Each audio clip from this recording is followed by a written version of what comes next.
Shalom, amados hermanos, y bienvenidos a Yeshiva Shuvo Español. Es un gusto estar con ustedes nuevamente. Sean todos bienvenidos a este programa. Usted acaba de ver brevemente nuestra programación. Estamos preparándonos para la noche de la novia, entrando a Shavuot, a Pentecostés. Algo grande está preparando el Eterno para estos tiempos. Así es que le pedimos que por favor esté ahí escuchando. Y hoy tenemos a nuestro amado Talmid Daniel Lara de Yeshiva Shuvu Español, que es Gilad Jovel, nuestra base de Yeshiva Shuvu Español en Bogotá, Colombia. Y hoy tenemos un tema muy especial. Bienvenido, Daniel. ¿Cómo estás tú? ¿Cómo te va? ¿Cómo están todos? Hola.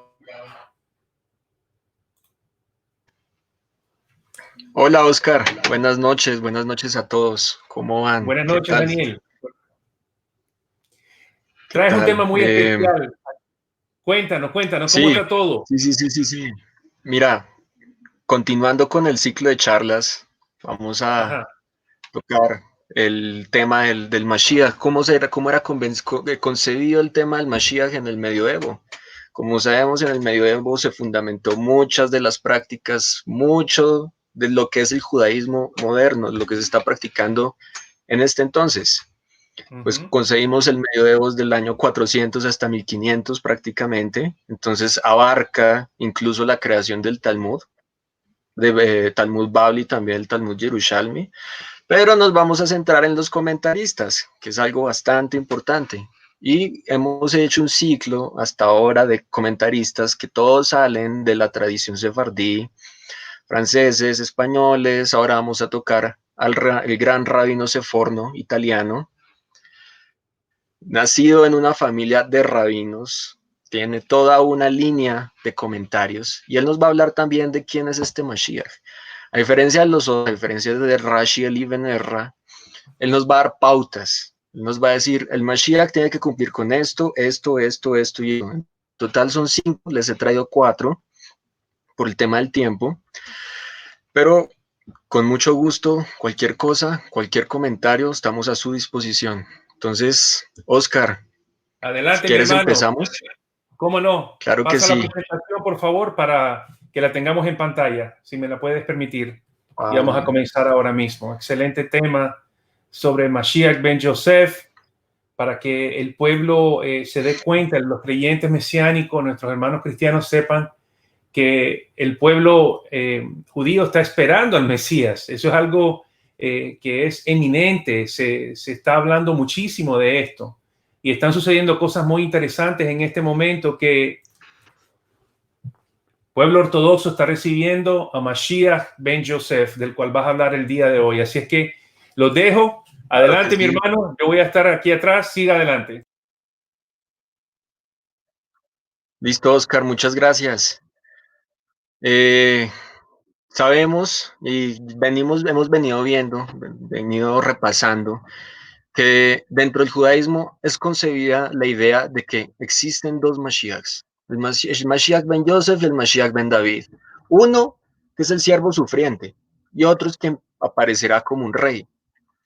Muchos de los rabinos, los dos reinos que hemos visto, hablan de los dos Mashiach, y los mencionan, y dicen, uno va a ser un siervo, uno va a ser dado por muerto, va a resucitar, y se va a encontrar con el segundo Mashiach. Seforno no habla de por sí de los dos Mashiach, pero sí habla de las señales que nos van a presentar. Va a mencionar, el Mashiach tiene que cumplir con estas características y se centra en un pasaje de la Torah bastante importante, que es la bendición de Jacob a sus hijos. Entonces, el verso se encuentra en Bereshit 49, 10:4, con respecto a la tribu de Judá. El verso nos dice, el cetro no se apartará de Judá, ni la vara de gobernante de entre sus pies, hasta que venga Shiloh, y a él se ha dada la obediencia de los pueblos. El comentario de Seforno es bastante interesante. Dice, las naciones se subordinarán a él mostrando su debilidad, es decir, a este que es llamado Shiloh en este verso. El significado de la palabra Kajaj como debilidad es compatible con lo que vemos en Kohelet 10:10. ¿Qué nos dice en español si el hacha es Roma? Para los que conocen de toda la parte de mecánica, los que conocen si son cazadores, si conocen de cuchillos en la cocina, saben que el filo Roma de un hacha tiende a ser no afilado, es decir, no tiene punta, no sirve para cortar. Esto es para que no se desgaste. Entonces lo que nos está diciendo es que esta palabra de debilidad está asociada con esta particularidad de un hacha que no se desgasta tan fácilmente. Una cuchilla Roma es una cuchilla débil, nos dice Seforno. Los sobrevivientes de las guerras que precedieron a la llegada del Mashiach se habrán debilitado lo suficiente, prestando atención a las instrucciones del Mashiach según lo predicho por Bilam en Números 24:17. A simple vista, este comentario de Seforno es bastante complicado porque nos dice que, bueno, hay unas naciones que son sobrevivientes de la guerra cuando llegue el Mashiach, que esas naciones se debilitarán y encima eso se mostrarán débiles y se subordinarán ante el Mashiach. Pero, ¿qué nos dice todo esto? ¿Quién es este Mashiach? ¿Cuándo va a ser esa guerra? ¿Quiénes son estos sobrevivientes? ¿Por qué se van a presentar ante él?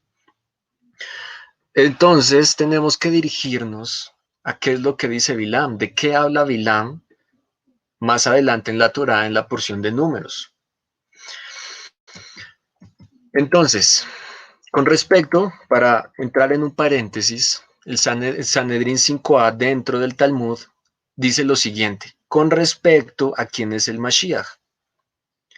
Dice, así es como se enseña en una baraita. El versículo nos dice, el cetro no se apartará de Judá, ni el bastón del gobernante entre sus pies hasta que venga Shiloh.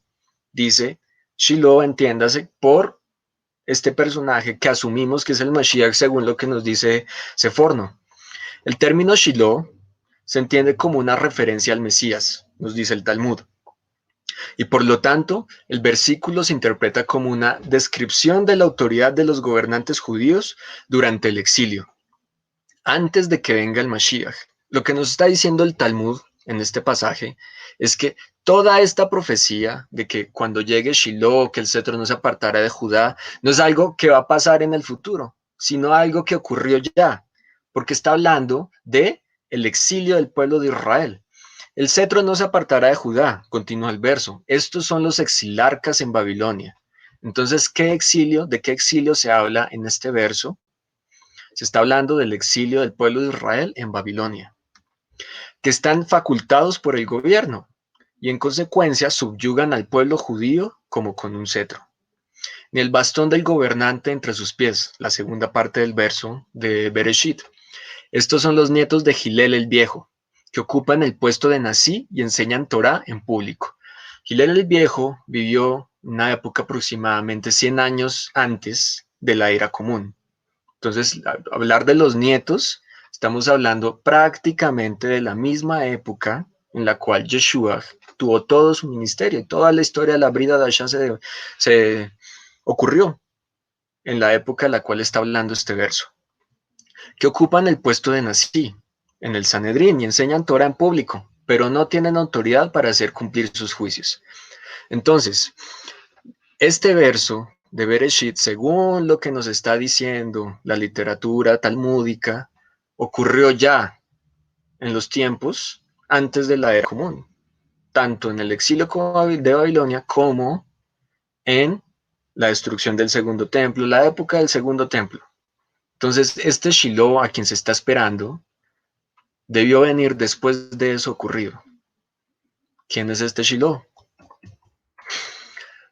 Ahora nos dirigimos a qué es lo que dicen números, Bamidbar, con respecto a donde nos envió Seforno, con respecto a lo que dice Bilam.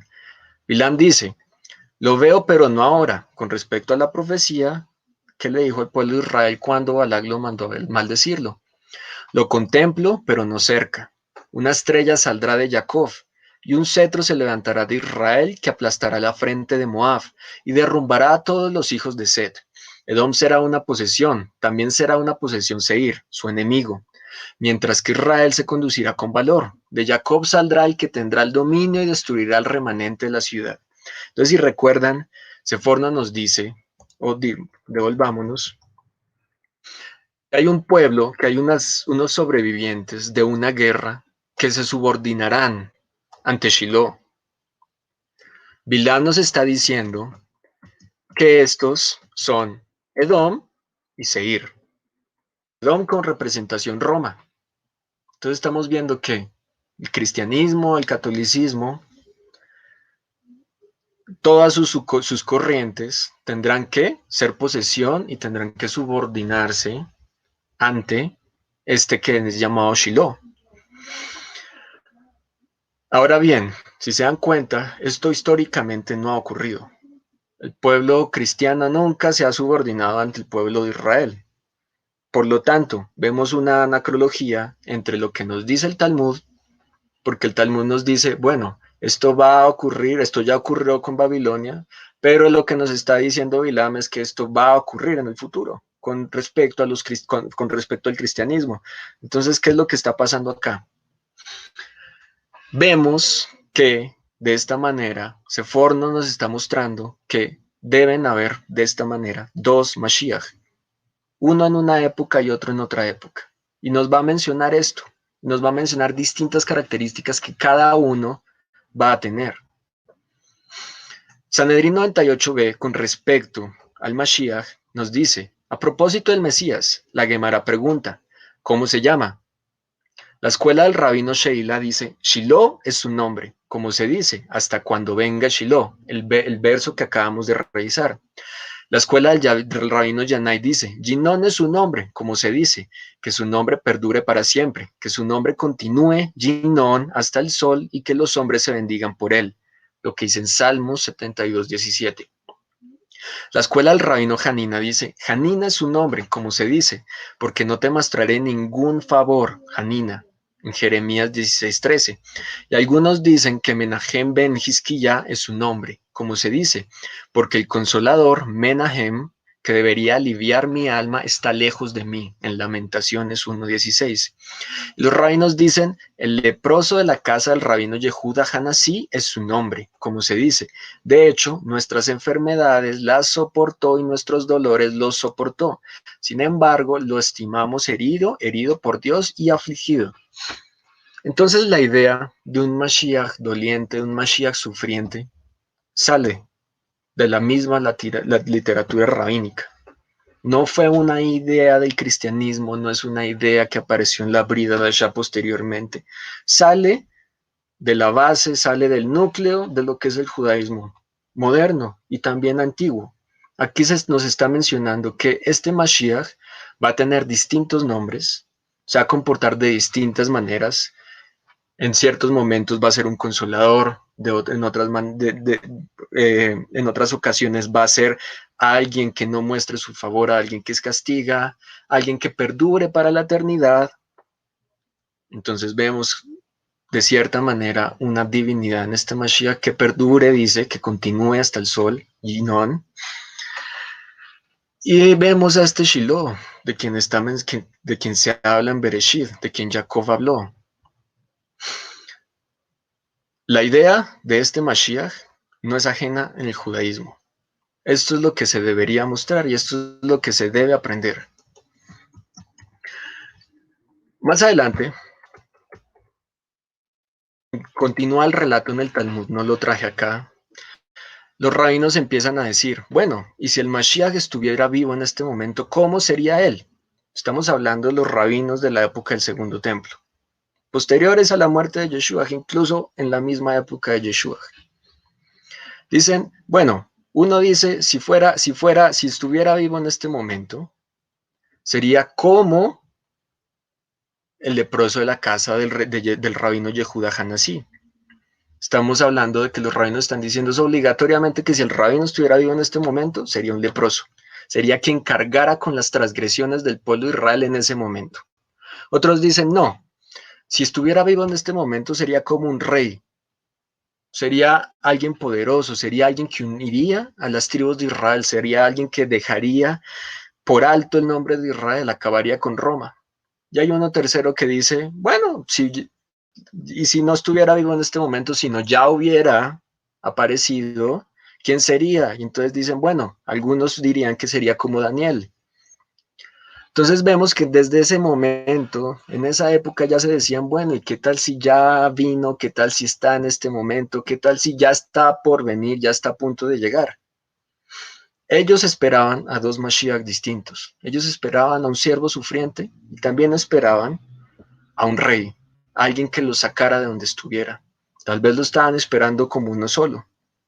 Esto es lo que nos está mostrando Seforno. Seforno nos muestra que este Mashiach, que tiene esas dos características de siervo sufriente y de rey, en sí es uno solo, que ya vino, como lo vimos, en el exilio de Babilonia, en el pasado, y vendrá a someter a Roma. Esto lo podemos comparar con lo que dice el verso en Mateo 25. Mateo dice, pero cuando el Hijo del Hombre venga en su gloria y todos los ángeles con él, entonces él se sentará en el trono de su gloria y serán reunidas delante de él todas las naciones y separará a unos de otros como el pastor separa las ovejas de los cabritos y pondrá las ovejas a su derecha y los cabritos a su izquierda. Entonces el rey dirá a los de su derecha, vengan benditos de mi Padre, hereden el reino preparado para ustedes desde la fundación del mundo, porque tuve hambre y ustedes me dieron de comer, tuve sed y me dieron de beber, fui extranjero y me recibieron, estaba desnudo y me vistieron, enfermo y me visitaron en la cárcel, vinieron a mí. Seforno nos dice, los pueblos se van a someter a este Mashiach. Mateo nos está hablando de esto, que él va a coger a esos pueblos y los va a separar. Y ellos se van a tener que someter ante él y ellos van a aceptar el yugo y ellos van a aceptar el juicio de lo que él diga en ese momento, porque sabe lo que hicieron. Estaban débiles por las guerras anteriores al Mashiach. Seforno nos está mostrando esto. Bien, continuamos con el comentario de Seforno. Continúa el relato en Bereshit. Dice, él ata a la vid su pollino y a la mejor cepa el hijo de su asna. Él lava en vino sus vestiduras y en la sangre de las uvas su manto. A partir de este verso se da 5 características con respecto a quién es el Mashiach. Y si cumple con estas 5, pues básicamente es el Mashiach. Eso es lo que nos está diciendo Seforno. La quinta, de la cual no estamos hablando en este momento, no la traje porque pues es algo que vendrá en el futuro, es que con el Mashiach vendrá un tiempo de abundancia material. Dice el relato, dice Seforno, que las cosechas de Israel serán abundantes, que el estudio de Israel será abundante, el judaísmo crecerá. Eso es lo que se espera con la venida del Mashiach. Pero con los otros 4 vamos a ver que hay algo que no concuerda. ¿Por qué razón? Empieza a decir, con respecto a él ata a la vid su pollino. Dice, esta es una de las cosas que nos van a ayudar a reconocer al Redentor cuando venga.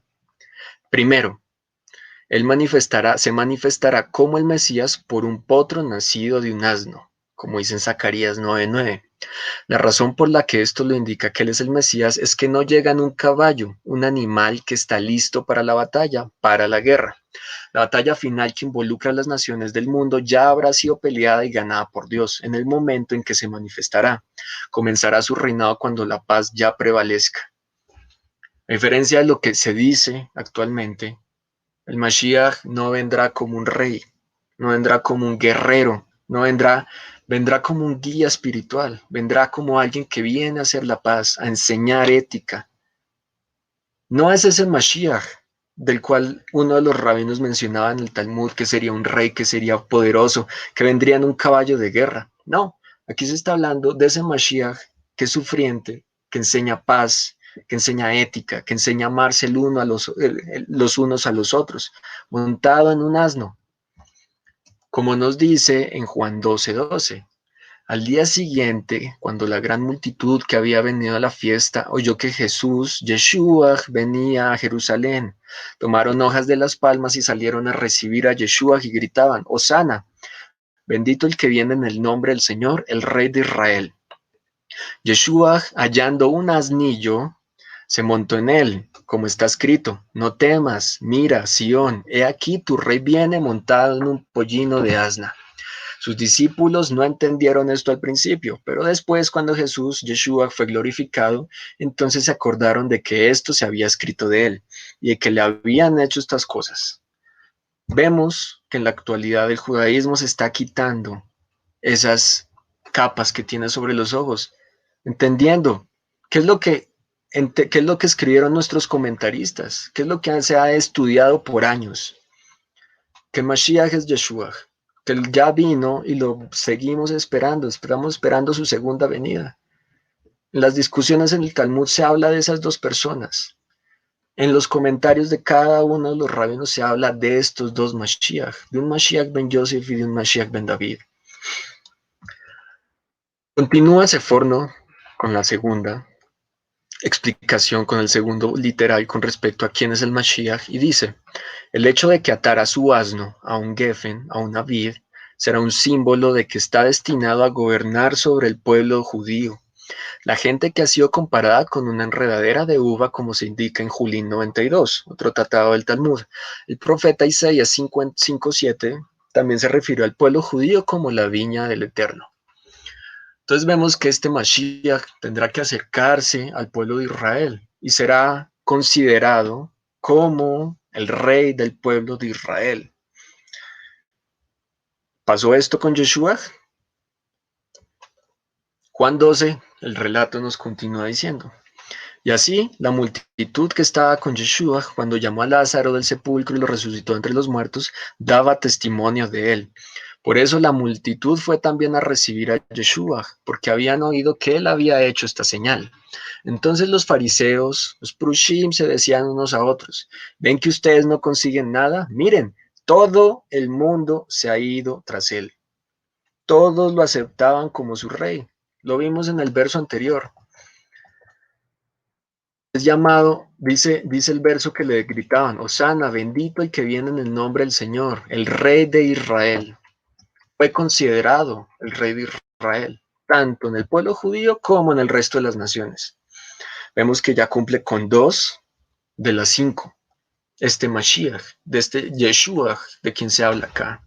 Recuerden que Seforno hizo 5 puntos para tanto el Mashiach ben Yosef como el Mashiach ben David.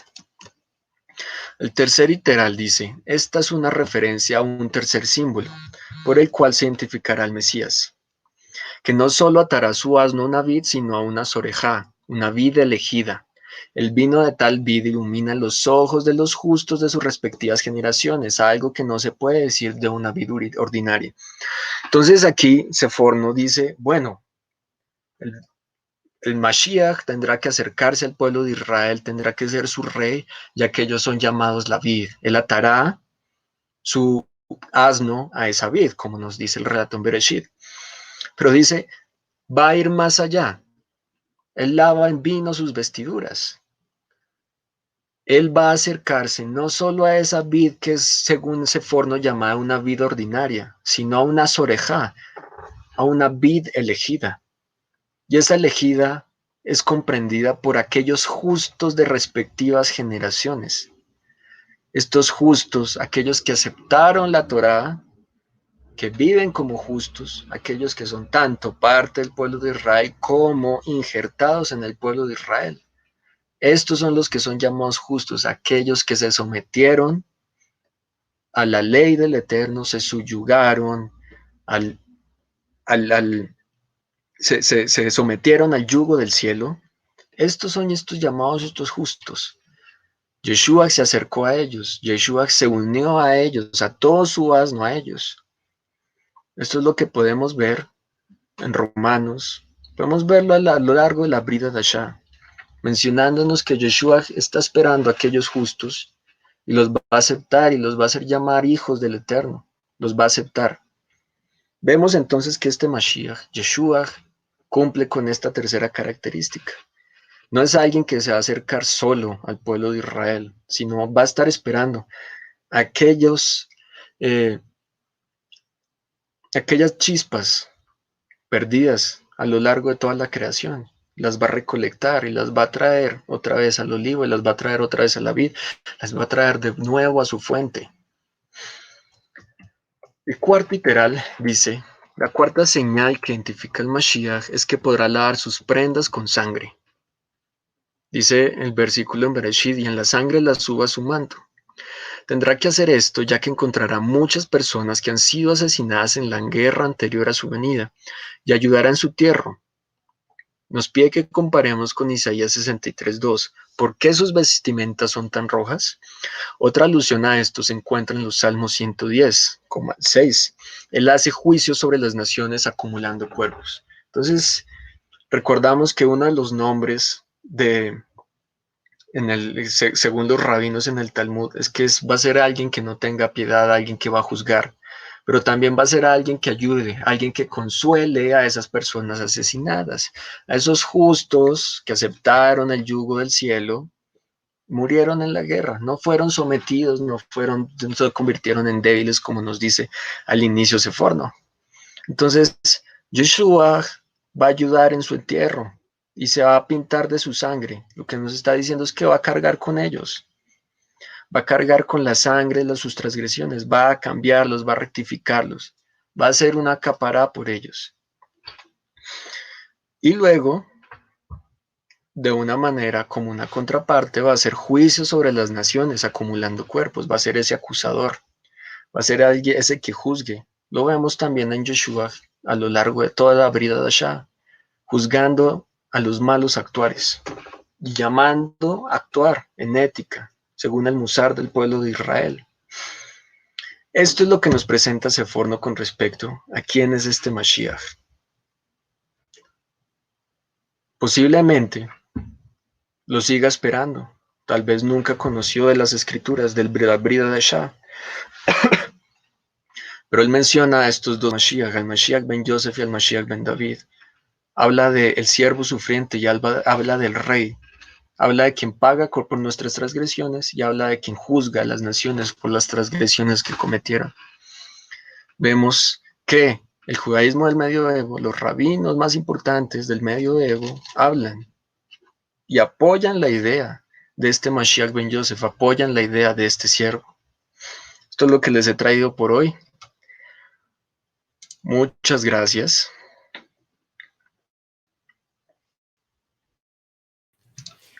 Excelente, excelente. Lindo, lindo. Yo me gozo con la enseñanza de los Talmidim de Yeshivat Shuvo, definitivamente.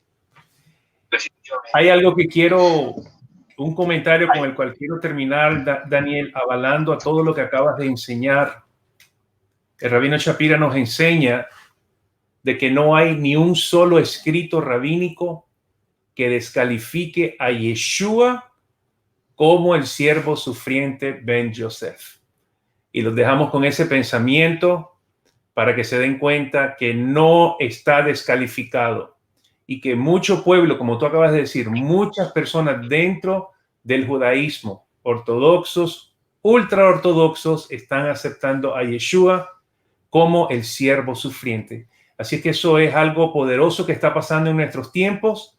Vemos muchas señales y sentimos que la venida de Mashiach está muy pronto.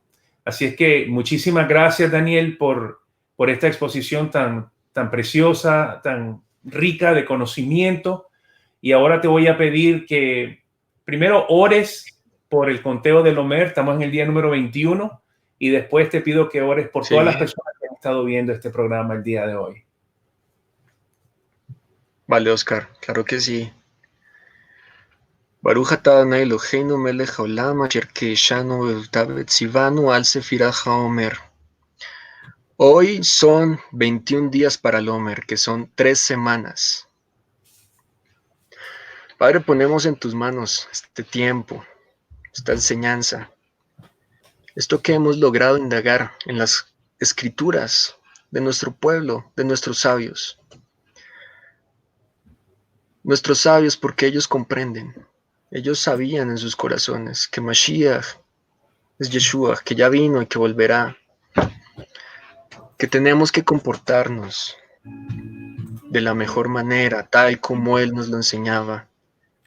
Padre, ayúdanos a entender estas cosas, ayúdanos a entender que solo a través de tus escrituras, de los comentarios, del entendimiento que tú le has dado al pueblo de Israel, podremos traer al Mashiach Yeshua. Solo de esta manera te pedimos que abras nuestros corazones para ser sabios, para no dejarnos engañar, para que el estudio sea de gozo en nuestros corazones, que sea como ese aroma agradable de cada uno de los sacrificios, de cada una de las ofrendas que se ofrecían en tu templo.